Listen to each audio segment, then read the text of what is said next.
एक बहुत अच्छी बात कही कि बच्चे अपने को सुधारने का संकल्प रखना होता है। कभी कभी हम अन्य को सुधारने का ज्यादा संकल्प रहता है ना, कभी किसी किसी बात में। तो जब खुद पे फोकस होता है तो जहाँ फोकस होगा ना, वहाँ दिखाई भी देगा।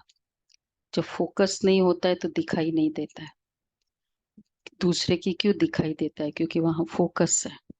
और स्वयं के साथ तो सबसे ज्यादा रहते हैं ना। तो इसलिए बाबा कहते बच्चे सुधारने की कोशिश करो। बाबा के शब्दों में सुनते हैं 16:5। मीठे बच्चे, अपने को सुधारने के लिए अटेंशन दो, दैवी गुण धारण करो। बाप कभी किसी पर नाराज नहीं होते, शिक्षा देते हैं। तो इसमें डरने की बात ही नहीं है। अच्छा, प्रश्न है, बच्चों को कौन सी एक स्मृति रहे तो टाइम वेस्ट न करे? कौन सी स्मृति रहे तो टाइम वेस्ट नहीं होगा? कौन सी स्मृति है? समय का था ना, समय का खजाना। एक्चुअली समय जितना मिलता है वो समय लॉटरी है। अगर ये फीलिंग है ना कि समय 5 मिनट मिला, 10 मिनट मिला, उसी समय को हम कितना कुछ यूज कर सकते हैं। तो ये संगम का समय बहुत ऊंची लॉटरी मिली है। बाप हमें हीरे जैसा देवता बना रहे हैं। यह स्मृति रहे तो कभी भी टाइम वेस्ट ना करे। यह नॉलेज सोर्स ऑफ इनकम है। इसलिए पढ़ाई कभी मिस ना हो। माया दे अभिमान में लाने की कोशिश करेगी, लेकिन तुम्हारा डायरेक्ट बाप से योग हो तो समय सफल हो जाएगा। ओम शांति। बच्चों को यह तो मालूम है कि यह बाप है, इसमें डरने की कोई बात ही नहीं है। ये कोई साधु संत महात्मा तो नहीं है जो कोई बद्दुआ करेंगे या गुस्सा करेंगे। उन गुरुओं आदि में तो बहुत क्रोध होता है, तो उनसे मनुष्य डरते हैं कि कहाँ श्राप न दे देवे। यहाँ तो ऐसी कोई बात ही नहीं है। बच्चों को कभी डरने की बात ही नहीं है। बाप से डरते वह है जो खुद चंचल होते हैं। वह लौकिक बाप तो गुस्सा भी करते हैं, यहाँ तो बाप कभी गुस्सा आदि भी नहीं करते हैं। फिर कैसे चलता है काम? इतना बड़ा काम चल रहा है ना। कितना बड़ा काम है? 2000 मधुबन में, नीचे ऊपर 500, सब चल रहा है ना काम। कैसे चल रहा है? गुस्सा भी नहीं करते,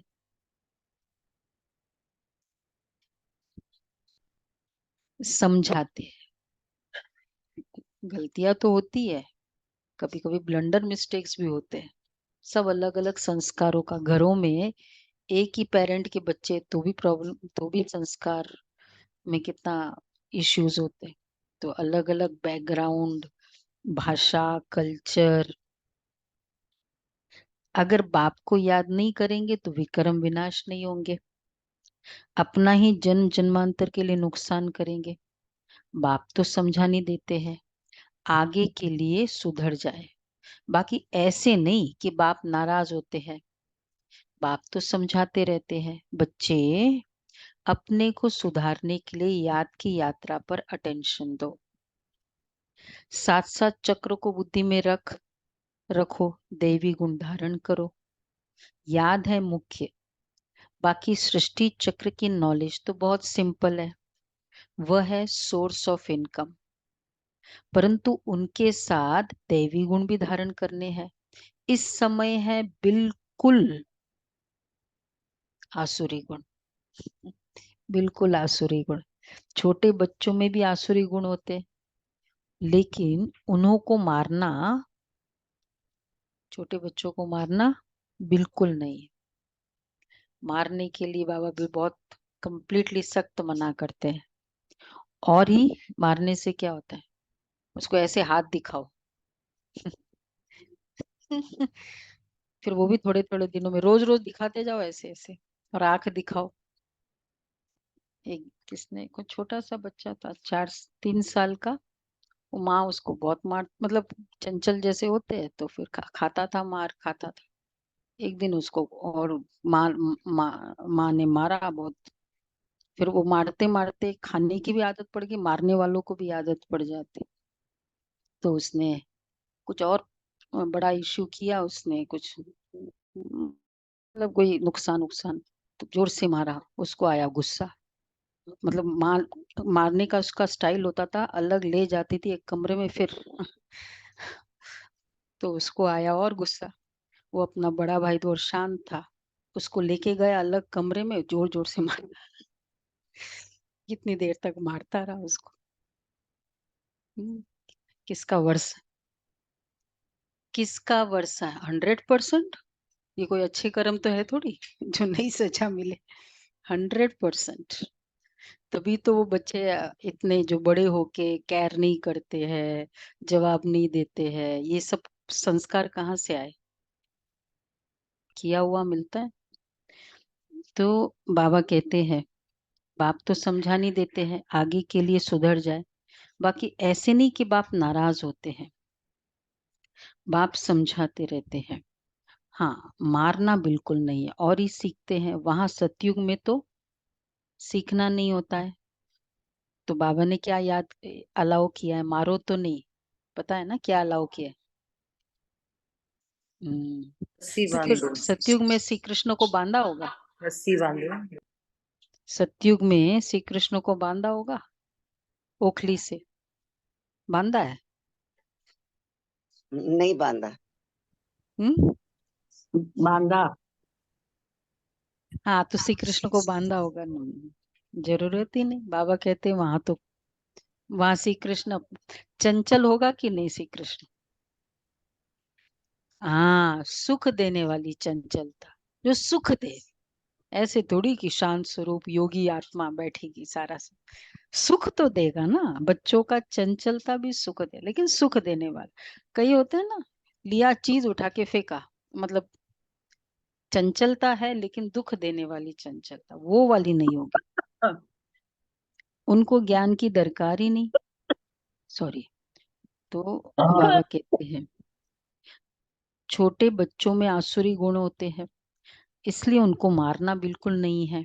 और ही फिर सीखेंगे। यहाँ तो माँ बाप से बच्चे सब सीखते हैं। बाबा गरीबों की बात करते हैं। साहूकारों के लिए तो यहाँ जैसे स्वर्ग है, उनको ज्ञान की दरकार ही नहीं है। यह तो पढ़ाई है, टीचर चाहिए जो सिखावे सुधारे। तो बाप गरीबों की बात करते हैं, कैसी हालात है, कैसे कैसे बच्चे खराब होते हैं। माँ बाप को सब देखते रहते हैं, फिर छोटेपन में ही सब खराब हो जाते हैं। ये रूहानी बाप कहते हैं, मैं भी गरीब निवास हूँ। पेरेंटल की शुरुआत माना त्याग तपस्या की शुरुआत। उस समय हम इस तरह से, जो आजकल तमो प्रधान लाइफस्टाइल है, क्योंकि वो है वो समय जब बच्चे पूरा सीखते हैं जो जो तुम पेरेंट्स करते हैं। तो वास्तव में तुम्हारी त्याग तपस्या वाली जीवन बच्चों को वो बच्चे एसेट बन जाते हैं, क्योंकि उनके अंदर भी वो त्याग तपस्या शुरू हो जाती है, पवित्रता शुरू हो जाती है। तो यह रूहानी बाप कहते, मैं भी गरीब निवाज हूँ। समझाता हूँ, देखो इस दुनिया में मनुष्यों की क्या हालत है। तमो प्रधान दुनिया है, तमो प्रधान की भी कोई हद होती है ना। 1250 वर्ष तो कलयुग को हुए, एक दिन भी कम जास्ती नहीं। दुनिया जब पूरी तमो प्रधान हुई तब बाप को आना पड़ा।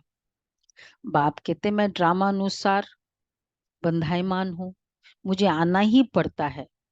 शुरू में कितने गरीब आए, साहूकार भी आए, दोनों इकट्ठे बैठते थे।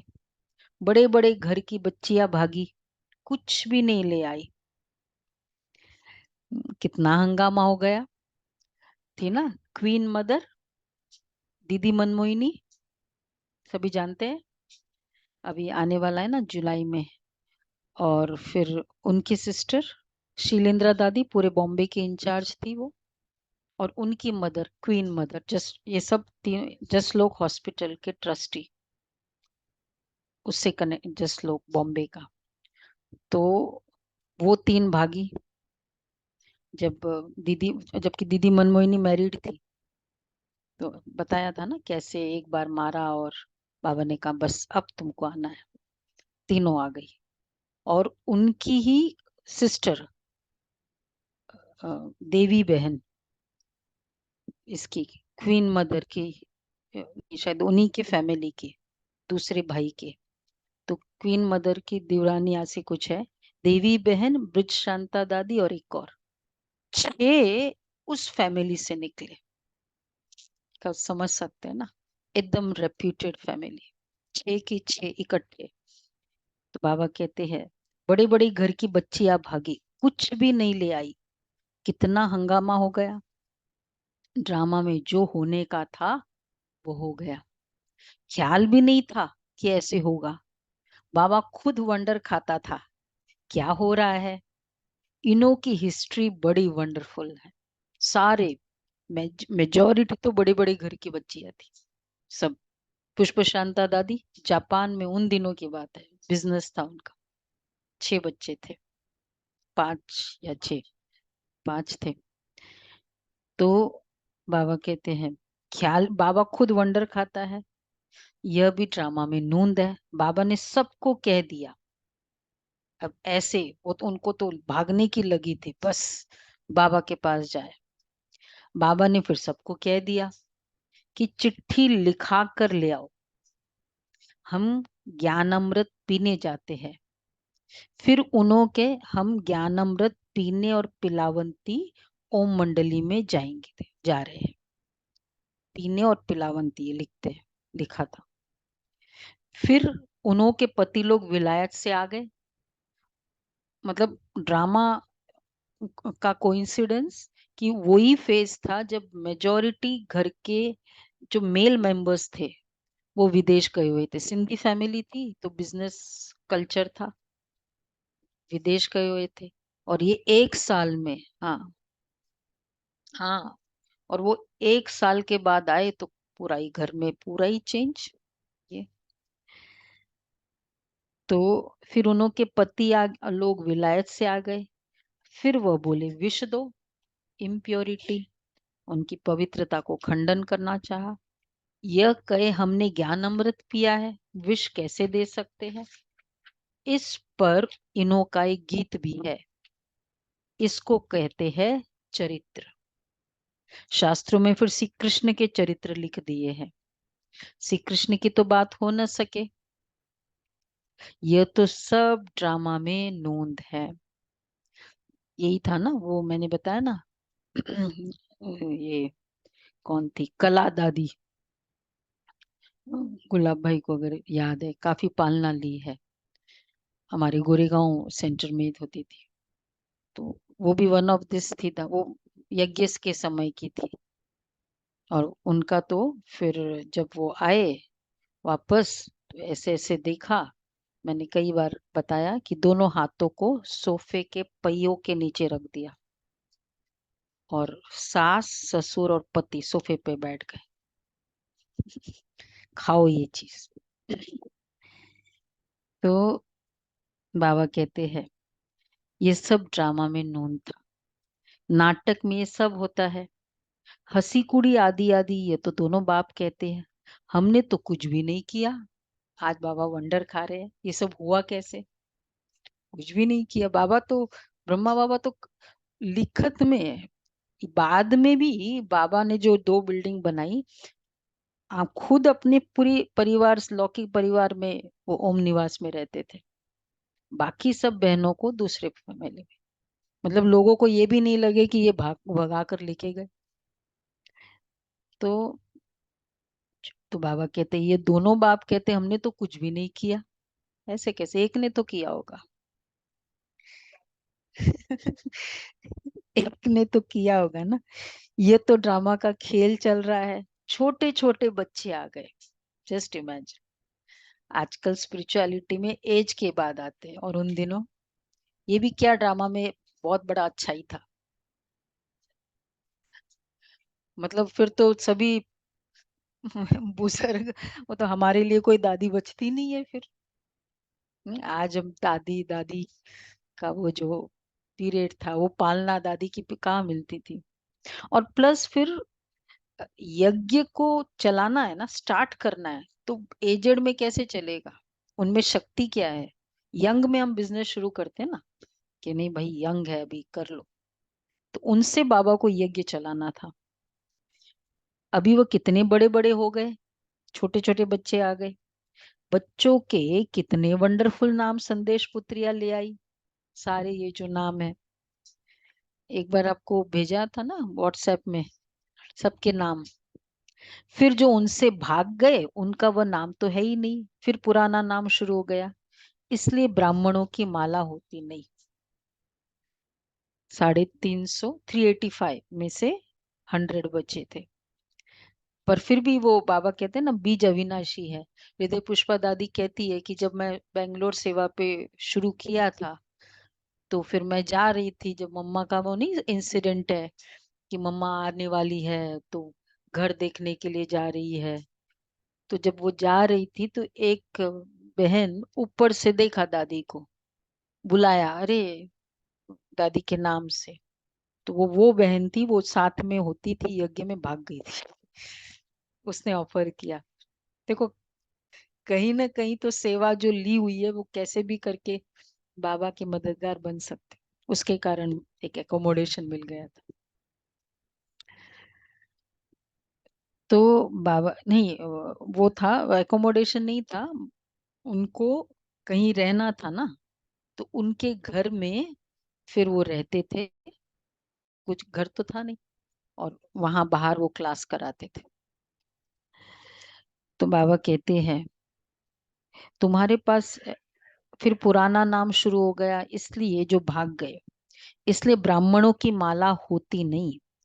तुम्हारे पास कुछ भी नहीं है। पहले तो माला फिरते थे, अभी तुम,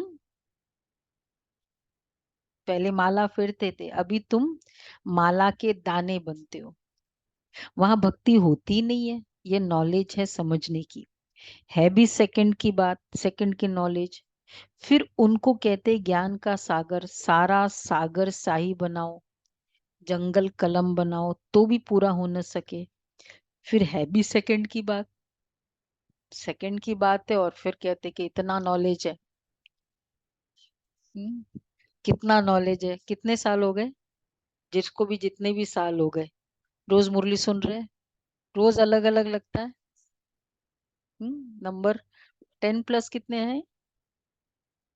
हाँ देखो, काफी है 10+। सब नया नया लगता है, हमको ही नया लग रहा है। तो बाबा कहते हैं कि सारा सागर स्याही बनाओ, जंगल कलम बनाओ, तो भी पूरा ना हो सके। और फिर सरस्वती बैठ लिखे खुद, तो भी वो पूरा ना हो सके। उनकी महिमा की बात आती है। अल्फ को जान गए तो बेबादशाही जरूर मिलनी चाहिए। तो वह अवस्था जमाने में, अर्थात पतित से पावन होने में मेहनत है। बाप कहते अपने को आत्मा समझ, मुझे अपने बेहद के बाप को याद करो। इसमें है मेहनत। तदबीर कराने वाला टीचर तो है, परंतु किसकी तकदीर में नहीं है तो टीचर भी क्या करे? टीचर तो पढ़ाएंगे ना भाई, एकदम उस कॉलोनी में सेंटर बन जाएगा। लेकिन अगर तकदीर में नहीं है, बाजू वाला घर है, सामने वालों ने पूरा कोर्स किया 1-2 महीने वहां आके, जब दूसरी जगह सेंटर था, तो फिर अभी जब भी बोलते हैं, कहते हैं पूरी हवा आ जाती है, बाकी जरूरत ही नहीं हमको। यहाँ के पूरे वहीं से आ जाता है वाइब्रेशन। तो बाबा क्या कहेंगे? तकदीर, तो तकदीर में नहीं है तो टीचर भी क्या करे? टीचर तो पढ़ाएंगे ना, ऐसे तो नहीं रिश्वत लेकर पास कर देंगे। ये तो बच्चे समझते हैं, ये बाप दादा दोनों इकट्ठे हैं। ढेर बच्चिया की चिट्ठी आती है बाप दादा के नाम पर। शिव बाबा केयर ऑफ प्रजापिता ब्रह्मा, बाप से वर्षा लेते हैं, इस दादा द्वारा त्रिमूर्ति में है, ब्रह्मा द्वारा स्थापना कराते हैं। अच्छा, ब्रह्मा को क्रिएटर नहीं कहेंगे, बेहद का क्रिएटर तो वह बाप ही है। प्रजापिता ब्रह्मा भी बेहद का हो गया। प्रजापिता ब्रह्मा है तो बहुत प्रजा हो जाएगी। सब कहते ग्रेट ग्रेट ग्रैंडफादर। शिव बाबा को ग्रेट ग्रेट ग्रैंडफादर नहीं कहेंगे, राइट? क्यों? शिव बाबा को नहीं कहेंगे, ब्रह्मा को कहेंगे। हाँ सुलभा बहन, ग्रेट ग्रेट ग्रैंडफादर नहीं कहेंगे। नीति बहन दिखाई नहीं देती। मंजू बहन, नीति बहन, या तो इस तरफ आ जाओ, दिखाई नहीं देती। बोलो।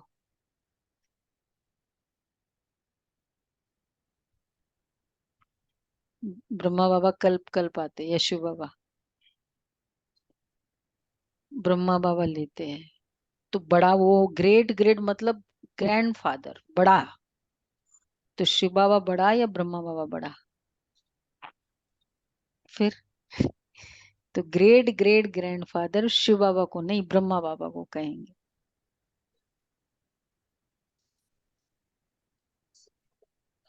तो वो तो जन्म ही नहीं लेते, तो और ही बड़ा हो गया, नहीं हो गया? क्वेश्चन में ही आंसर है। उनके हम्म तन में आते हैं, भग का तन हम्म लेते हैं इस वजह से। हम्म। आत्मा और परमात्मा दो ही संबंध है शिव बाबा के साथ, और कोई संबंध ही नहीं। और ह्यूमैनिटी का तो ग्रेट ग्रेट ग्रैंडफादर, शुरुआत शिव बाबा से थोड़ी, ह्यूमैनिटी का ब्रह्मा बाबा से। हम स्थापना बच्चे हुई। निकले, हम बच्चे से फिर सत्युग की शुरुआत। पहले संगम युग में शिव बाबा ने फर्स्ट अडॉप्ट किया, हम बच्चे आए, हम बच्चों से सतयुग आया, सतयुग से फिर बाकी पूरे फिर वंशावली शुरू हुई पूरी सब। हाँ, धर्म पिताओं के तो नहीं कहेंगे, वो तो परम पिता ही है, पर ह्यूमैनिटी का उसका तो है ना। तो बाबा कहते हैं ब्रह्मा को ग्रेट ग्रेट ग्रैंडफादर कहेंगे, वो तो सभी आत्माओं का बाप हो गया। आत्माएं सभी भाई भाई है, फिर बहन भाई होते हैं। बेहद के सिजरे का हेड प्रजापिता ब्रह्मा हो गया। जैसे बिरादरी का सिजरा होता है ना, यह है बेहद का सिजरा। आदम और बीबी, आदम एडम और ईव, इसको कहते हैं। ब्रह्मा सरस्वती को कहेंगे ना, एडम और ईव, जो दुनिया में कहते हैं ना, उससे सृष्टि की शुरुआत हुई, आदम बीबी, मनु शत्रुपा हिंदुइज्म में। तो ये सब कौन है? ब्रह्मा मम्मा। मतलब जो फर्स्ट लक्ष्मी नारायण होंगे उससे शुरुआत होगी ना। और वो फर्स्ट लक्ष्मी नारायण कौन थे? जो संगम युग में पढ़ा, मम्मा बाबा। क्लियर हुआ सभी को धीरज भाई? ये थोड़ा पेचीले बातें है। मतलब संगम युग से शुरुआत हुई ना पूरी सृष्टि की, इससे। तो बाबा कहते अब सिजरा तो बहुत बड़ा हो गया, सारा झाड़ जड़ी भूत हो गया, फिर नया चाहिए। इसको कहा जाता है वैरायटी धर्मों का झाड़। वैरायटी फीचर्स है ना, एक न मिले दूसरे से। क्या खूबी है इस रचना की?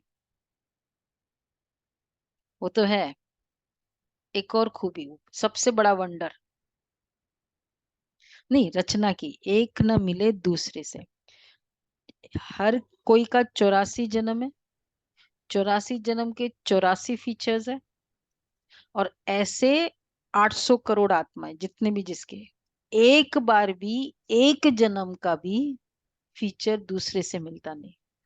तो जन्म से भी नहीं मिलता किसी, आपस में भी नहीं किसी का भी। देखो सबके चेहरे अलग अलग है।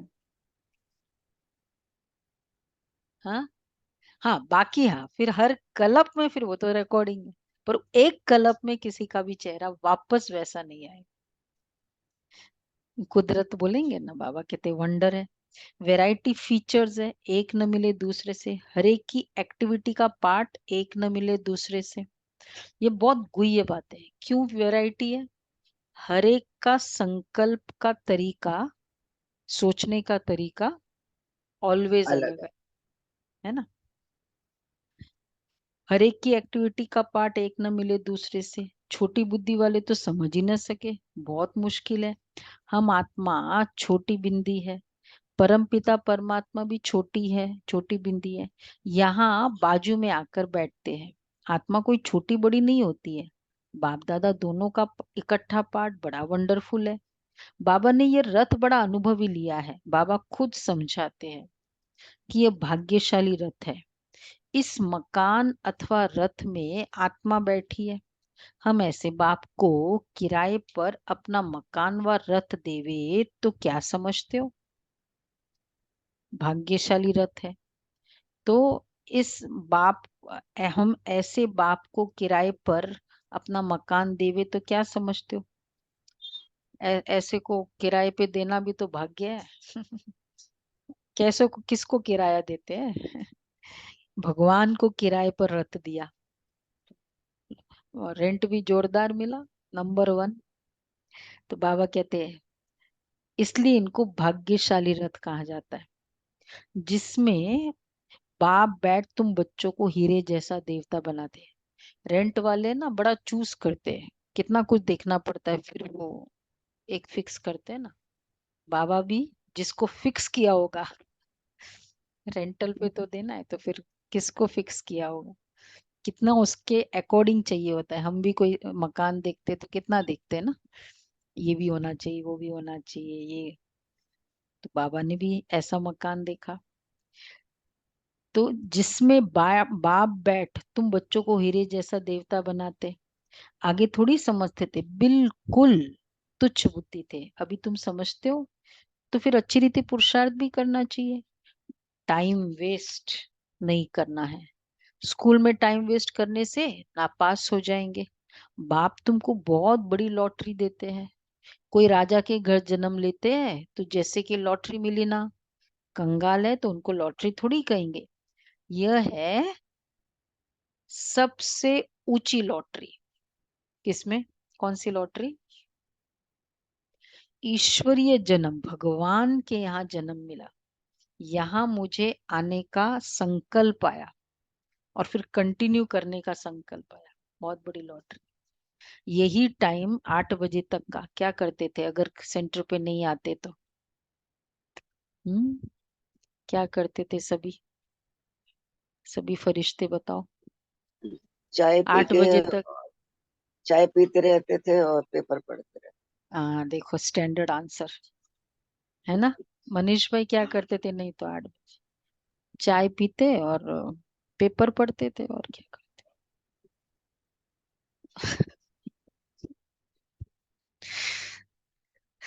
ये कहते हैं कि 8 बजे उठे तो चाय पियेंगे ना, 8 बजे उठे तो कितना वर्थ नॉट अ पेनी वाला टाइम, वर्थ पाउंड करा, करा कि नहीं? बोलो। तो कितना शुक्रिया बाबा को। वही वेस्ट जाता था पूरा, उसमें इतनी कमाई करा दी बाबा ने। घड़ी घड़ी माया दे अभिमान में लाती है। बाबा जानते हैं माया की बॉक्सिंग है। ये तो सबसे ऊंची लॉटरी है। इसमें बच्चे टाइम वेस्ट नहीं करना चाहिए। तुम्हारा बाप के साथ डायरेक्ट योग है, सम्मुख बैठे हैं ना, इसलिए यहाँ रिफ्रेश होने आते हो ड्रामा अनुसार। बाप कहते मैं तुमको जो समझाता हूँ वो धारण करना है। ये ज्ञान भी तुमको अभी मिलता है, फिर प्राय लोप हो जाता है। ढेर आत्माएं चली जाती है शांति धाम। फिर आधा कल्प के बाद भक्ति मार्ग शुरू होता है। आधा कल्प से तुम वेद शास्त्र पढ़ते आए हो, भक्ति करते आए हो। अब मूल बात समझाई जाती है कि तुम बाप को याद करो तो जन्म जन्मांतर के विक्रम विनाश हो।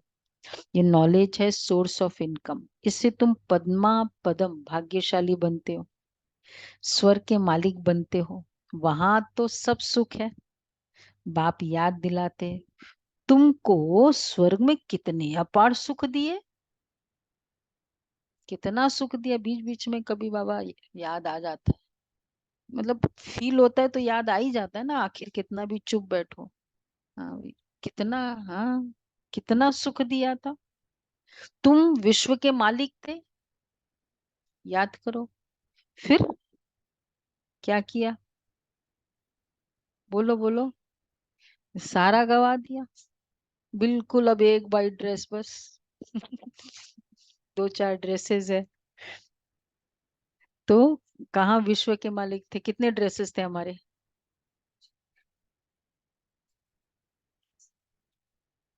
हाँ, रोज का नया नहीं, वो भी ओल्ड कंसेप्ट। रिपीट नहीं किए कभी, हाँ रिपीट नहीं किए कोई ड्रेस भी। हाँ, वो तो ठीक है, एक ड्रेस मिले, लेकिन एक दिन के। हाँ, एक दिन के 7 8 ड्रेस है। मॉर्निंग वॉक के अलग, सारे एक ही ड्रेस थोड़ी है। हम्म, और फिर वो वापस नहीं पहनेंगे, सबसे इम्पोर्टेंट बात ये है। तो दासिया क्या करेगी फिर। वर्क क्या होगा फिर उनको, और तो वर्क होगा। तो बाबा कहते थे, याद नहीं आएगा क्या बाबा को, इतना कुछ दिया था मैंने तुमको। फिर तुम विश्व के मालिक थे, फिर सब गवा दिया। तुम रावण के गुलाम बन गए। राम और रावण का कितना ये वंडरफुल खेल है। यह फिर भी होगा, अनादि बना बनाया खेल है। स्वर्ग में तुम एवर हेल्दी वेल्दी रहते हो। यहाँ मनुष्य को हेल्दी बनाने के लिए कितना खर्चा करते हैं, वह भी एक जन्म के लिए। तुमको आधा कल्प एवर हेल्दी बनाने में क्या खर्च होता है। यहाँ हेल्दी वेल्दी बनाने के कितने खर्चे हैं। जिम जाओ, फिर वो ये ट्रीटमेंट, वो ट्रीटमेंट, हेल्थ रखने के लिए भी। और यहाँ, यहाँ कितना खर्चा है। वेस्ट वाला टाइम वो यहाँ दो। तो यहाँ मनुष्य, तो तुमको आधा कल्प एवर हेल्दी बनाने में क्या खर्चा होता है। एक नया पैसा भी नहीं। देवता एवर हेल्दी है ना। तुम यहाँ आई हो एवर हेल्दी बनने के लिए। एक बाप के बिगर सर्व को एवर हेल्दी और कोई बना न सके। तुम अभी सर्वगुण संपन्न बन रहे हो, अभी तुम संगम पर हो। बाप तुमको नई दुनिया का मालिक बना रहे हैं, ड्रामा प्लान अनुसार। जब तक ब्राह्मण न बने तब तक देवता बन न सके। जब तक पुरुषोत्तम संगम युग पर बाप से पुरुषोत्तम बनने न आए तो देवता बन न सके। सत्युग में जाना है, पहले यहाँ ट्रेनिंग करनी पड़े। ऐसे कैसे ही बिना ट्रेंड वाला वहां भेज देंगे, फिर वो भी वहां भी क्या कर देंगे। केओस क्या, कलयुगी हो जाएगा फिर, बिना ट्रेंड किया भेज दिया। आता ही नहीं कुछ, बोलने ही नहीं आता है, देखना ही नहीं आता है। इम्प्रेस होने के नेत्र है, कौन से नेत्र चाहिए वहां। इंस्पायर करने के नेत्र चाहिए। यहाँ तो नेत्र आकर्षित होने वाले होते हैं ना। तो कोई ट्रेनिंग तो चाहिए ना बाबा। अच्छा, आज बाबा ने रूहानी ड्रिल भी सिखाई, नॉलेज भी सुनाई, बच्चों को सावधान भी किया। गफलत नहीं करो, उल्टा सुल्टा बोलो, बोलो भी नहीं। शांति में रहो और बाप को याद करो, ठीक है। अच्छा, मीठे मीठे सिके लदे बच्चों प्रति मात पिता बाप दादा को याद प्यार। Good morning. रूहानी एक, रूहानी बाप की रूहानी रूहानी बच्चों बच्चों को को नमस्ते। नमस्ते। हम हम रूहानी रूहानी बच्चों बच्चों की, क्योंकि रूहानी माता बाप दादा को याद प्यार नमस्ते, गुड मॉर्निंग, शुक्रिया बाबा, प्यारा बाबा, थैंक यू बाबा, वाह पहले बाबा वाह। मातेश्वरी जी के महावाक्य सुन लेते, उसके बाद धारणा के। गुप्त वेशधारी परमात्मा के आगे कन्याओं माताओं का सन्यास। अभी दुनियावी मनुष्य को ये विचार तो आना चाहिए कि इन कन्याओं माताओं ने सन्यास क्यों लिया है। देखा तो है, तो बहुत बड़ा सन्यास। छोटी छोटी बहनें, सब कुछ बाबा के आगे, पूरा लाइफ वाइट ड्रेस में रहना है, सिंपल रहना है, बिना आज्ञा कहीं जाना नहीं। ये नहीं मर्जी आई नीचे मार्केट के लिए चले गए, सन्यास तो है ना। तो बाबा कहते इसलिए तो कीमत है। मतलब इसी ये त्याग तपस्या ही तो इस स्वर्ग लेकर आती है, और एक दो का त्याग नहीं, बहुतों का त्याग चाहिए ऐसे। तो अब ये तो विचार आना चाहिए ना, क्यों इन्होंने सन्यास किया। ये कोई हठयोग कर्म सन्यास नहीं है, परंतु बिल्कुल सहज योग, राजयोग, कर्म योग सन्यास जरूर है। परमात्मा खुद आए जीते जी देह सहित देह के सभी कर्मेंद्रियों का मन से सन्यास कराता है, अर्थात 5 विकारों का संपूर्ण सन्यास करना जरूरी है। परमात्मा आए कहता है दे दान तो छूटे ग्रहण। अब माया का ये ग्रहण जो आधा कल्प से लगा हुआ है, इससे आत्मा काली बन गई। अब ये भी जो कहावत बनी दे दान तो छूटे ग्रहण, नहीं कैसे स्टार्ट हुआ ये रिचुअल, वो कहाँ से वो सब निकल आते हैं उन दिनों उस समय और नारा लगाते रहते हैं, क्यों ऐसा है। वो उसमें क्या होता है, जो उन उस समय ग्रहण की जो भी चीजें होती है ना, कपड़े है उस समय जो पहने हैं, खाना जो बना के रखा हुआ है, और अगर आपने कहीं भी छू लिया, ये था, वो सब अब आप ये खराब हो गया, तो वो सब दे दो आप मुझे, तो इन लोगों को दे दो, फिर अब जो वो पहनोगे वो अच्छा वाला पहनोगे। अभी कहाँ से अच्छा, हाँ तो और भी इसके अलावा भी दे दो, हाँ। हम्म, वो तो बिल्कुल ही नहीं यूज करते, खाना तो आउट ऑफ क्वेश्चन उस समय का, अगर हाँ। तो ये भी, ये कहाँ से कंसेप्ट आया। कैसे स्पिरिचुअलाइज करोगे बोलो मंजू बेन। सब संगम युग से निकले हैं रिचुअल्स। बाबा अभी बाकी,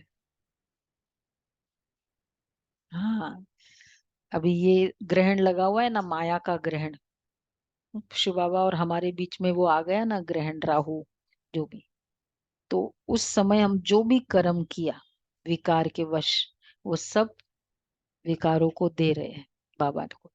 दे दान तो छूटे ग्रहण। तो इसलिए ये स्टाइल बना। तो जितने भी रिचुअल्स है ना, आप सबके अपने अपने घरों के भी अलग रिचुअल्स है। एक होता है जनरल त्योहारों के, बट एक ना परिवार के भी रिचुअल्स है, उसके पीछे देखना संगम इससे कहीं ना कहीं कनेक्टेड है।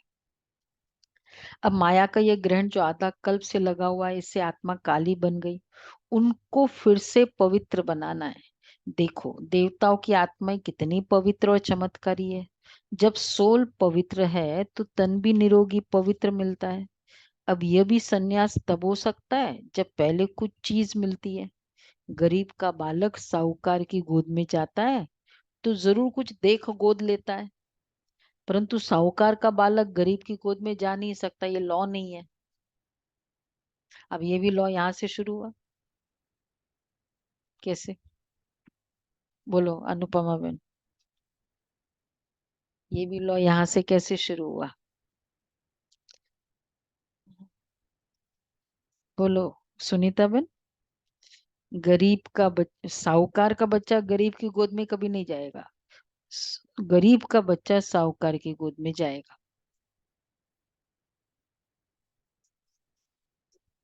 हम लोग सब गरीब है ना आत्माएं, तो हम शिव बाबा के गोद में जाते हैं। सारे गरीब है, कहाँ है, न शांति का धन है, न रिस्पेक्ट आता है, एप्रिसिएशन कर नहीं सकते, कितनी कंजूसी है, पूरे ही गरीब है। तो बाबा कहते हैं, तो परंतु साहूकार का बालक गरीब की गोद में जा नहीं सकता। तो ये कहाँ का, ये लॉ कहाँ यूज होता है। गरीब साहूकार की गोद में जाता है, साहूकार गरीब की गोद में कभी नहीं जाएगा, ये वाला। सतयुग में हम कभी बाबा की गोद में जाएंगे ही नहीं, साहूकार है मतलब किसी भी वे से गोद में जाएंगे नहीं, क्योंकि साहूकार हो गए। हाँ गरीब है जो साहूकार की गोद में जाएंगे। तो यहाँ कोई अनाथ, अ, अब ये भी सन्यास तब हो सकता है तो यहाँ कोई अनाथ आश्रम नहीं है, यहाँ तो बड़े बड़े धनवान कुलवान माताएं कन्याएं हैं, जिन्हों को दुनियावी लोग अब भी चाहते हैं कि घर वापस आ जाए। परंतु इन्होंने क्या प्राप्त किया जो इस मायावी धन पदार्थ अर्थात सर्वंश संन्यास किया? कितना बड़ा मिसकंसेप्शन है लोगों को। रिलीजियस संन्यास या स्पिरिचुअलिटी, कोई जरूर कोई हादसा हुआ होगा घर में कोई ऐसी कमी हुई होगी। फिर यहाँ बल्कि वो तो चाहते हैं कि जाए नहीं, कोई कमी नहीं, सब कुछ था। तो बाबा कहते हैं तो जरूर उनसे उन्हों को जास्ती सुख शांति की प्राप्ति हुई, तभी तो उस धन पदार्थ को ठोकर मार दी। जैसे राजा गोपीचंद ने अथवा मीरा ने रानी पने का अथवा राजाई का संन्यास कर लिया। यह है ईश्वरीय अतीन्द्रिय अलौकिक सुख। गोपीचंद राजा, उसके पास भी सब कुछ था, और फिर कैसे एकदम सलोना राजकुमार 16 साल की अवस्था, सब छोड़ दिया। तो यह है ईश्वरीय अतीन्द्रिय अलौकिक सुख, जिसके आगे वो दुनियावी पदार्थ तुच्छ है। उन्हों को यह पता है कि इस मर्जीवा बनने से हम जन्म जन्मांतर के लिए अमरपुरी की बादशाही प्राप्त कर रहे हैं, तभी तो भविष्य बनाने का पुरुषार्थ कर रहे हैं, है ना। हाँ देखो, आप सभी भी, वो एक अलग है समर्पण हुआ, हम सभी भी यहाँ कई कहते हैं ना भाई, जीके में इतने सारे सब आ रहे हैं क्लास में आपके, तो जहाँ सब कुछ है पर क्या अट्रैक्शन है। कई जो नए नए आते हैं ना, कभी कभी वो कमेंट करते हैं स्टार्टिंग से जो देखा हुआ है, बोले जरूर कुछ मिला है ना, नहीं तो क्या कमी है। तो बाबा कहते हैं उन्हों को यह पता है कि इस मर्जीवा बनने से हम जन्म जन्मांतर के लिए अमरपुरी की बादशाही प्राप्त कर रहे हैं, तभी भविष्य बनाने का पुरुषार्थ कर रहे हैं। परमात्मा का बनना माना, परमात्मा का हो जाना, सब कुछ उसको अर्पण कर देना, फिर वो रिटर्न में अविनाशी पद दे देता है। तो यह मनोकामना परमात्मा ही आकर इस संगम समय पूर्ण करता है। क्योंकि अपना आप जानते हैं कि विनाश ज्वाला में तन मन धन सहित सब भस्मीभूत हो जाएगा, तो क्यों न परमात्मा अर्थ सफल करे, चला तो जाएगा वैसे ही। अब ये राज भी समझना है कि जब विनाश होना है तो हम भी लेकर क्या करें। हमको कोई सन्यासियों के मुआफिक, मंडलेश्वर के मुआफिक यहाँ महल बनाए नहीं बैठना है, परंतु बाबा कहते महल बना के बैठना नहीं है, लेकिन बड़े बड़े सेंटर है बाबा के। तो फिर क्या करने, छोटा सा होना चाहिए था ना, छोटा सा सेंटर, कुटिया हो।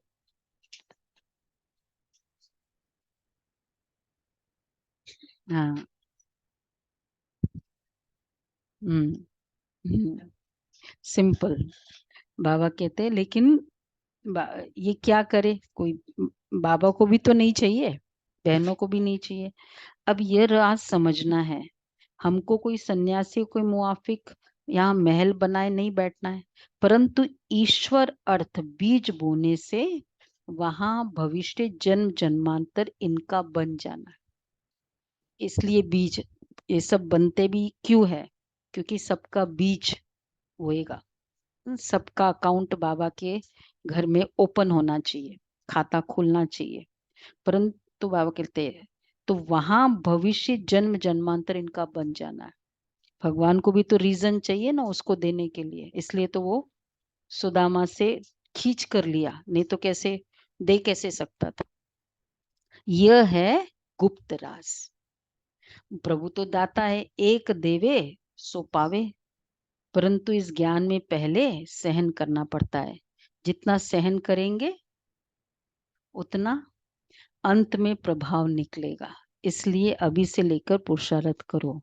वो मूर्ति है ना, हथौड़ा सहन करती है तो पूजनीय बनती है, और जो पत्थर है हथौड़ा नहीं सहन करता वो मंदिर में बाजू में पड़ा रहता है उसको कुछ नहीं करते। अच्छा, ओम शांति। धारणा के लिए सार है, विक्रम विनाश कर स्वयं को सुधारने के लिए याद की यात्रा पर पूरा अटेंशन देना है। दैवी गुण धारण करने हैं।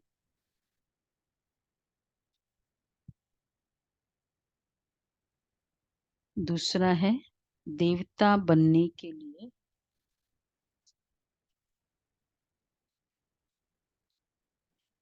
संगम युग पर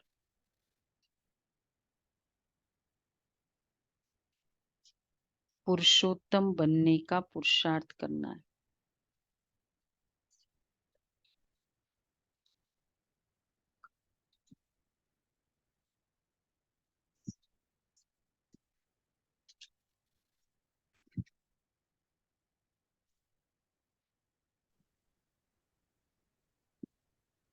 गफलत में अपना टाइम वेस्ट नहीं करना है। वरदान है ज्ञान के श्रेष्ठ खजानों को महादानी बन दान करने वाले मास्टर ज्ञान सागर भव।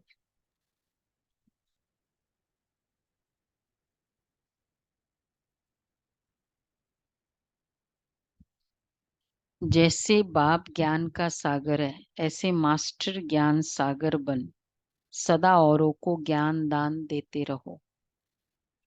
ज्ञान का कितना श्रेष्ठ खजाना आप बच्चों के पास है, उसी खजाने से भरपूर बन याद के अनुभवों से औरों की सेवा करो। जो भी खजाने मिले हैं महादानी बन उनका दान करते रहो, क्योंकि ये खजाने जितना दान करेंगे उतना और भी बढ़ते जाएंगे। महादानी बनना अर्थात देना नहीं बल्कि और भी भरना है।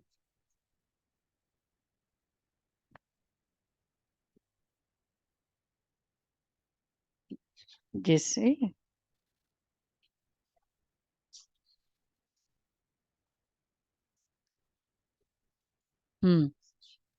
हाँ से औरों की सेवा करो। हाँ, जो भी ज्ञान के अनुभव है, याद के अनुभव है, इस सब हम्म हम्म, हाँ बाबा से जो भी मिला है और वो नेचुरल है, वो निकलता है। हाँ, कोई आपको फायदा होगा तो आप बार बार बोलोगे नहीं नहीं देखो मेरे को ये फायदा हुआ, पहले मुझे ये होता था, तो इसी को अनुभव कहेंगे ना। ओके जी। स्लोगन है